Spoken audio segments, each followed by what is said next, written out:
Yo, good morning mga brad. So, andito tayo ngayon sa isang bilihan ng mga halaman. Ito, di ko alam kung anong mga pangalan nito. So, napabili lang tayo ng seedling na talong. So, pinayagan naman tayong pumasok. So, voice over muna tayo dahil ang lakas ng music. Baka makapiright po tayo mga brad.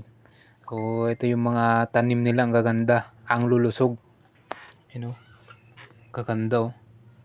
Yan oh. So, may mga ano to.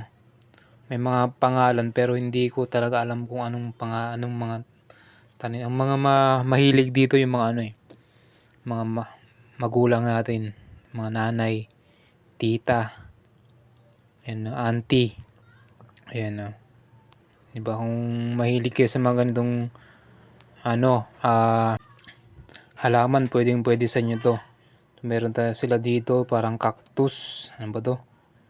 Then meron pa dito mga mura lang naman, mga 180, 130 yung tanim nila. Ayan po. So malamang nung pandemic, lakas ng benta nila ma'am. Tayo. Yan po. Mga alas 7 pa lang ng umaga tayo nakakapunta dito sa ang location pala nito sa San Jose, Bulacan. So pipicturan ko na lang yung ano niya, yung banner nila. Yan o, nasa ano lang, lalaki ng dahon. Tapos kukupit. So may mga benta rin silang kukupit dito. Seedling na ano, sili tsaka talong. Yun po yung binili natin. So pero ang musling tanim nila dito at benta, ito mga mayroong mga orchids ganun. Tayo no. Ayan yung kukupit na ating bibilhin din.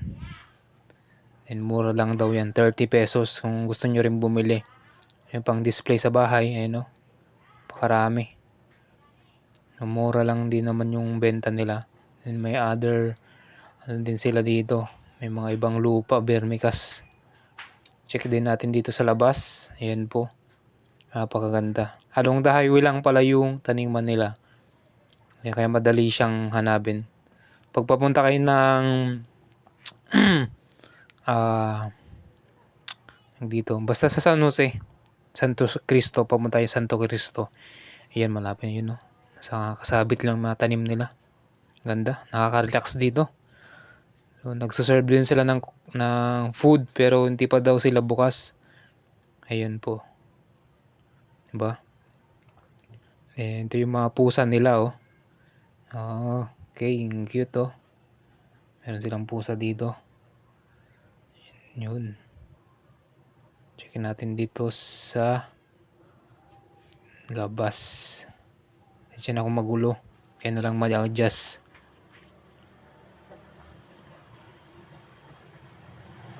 Okay. Ayan po yung mga ibang tanim. At mga paso. May benta rin sila mga paso dito. Plastic. Mostly plastic na ngayon. Hindi na masyado uso ang babasagin. Then dito naman po yung labas nila. Ito yung kanilang banner. So screenshot nyo na lang kung gusto nyo pumunta. O mag-walk-in kayo. Para tulong na rin sa kanila. Kasi dito ako bumili ng umilang mga tanim.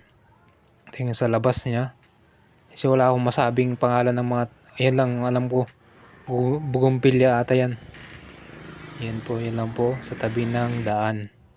Yung kanilang store.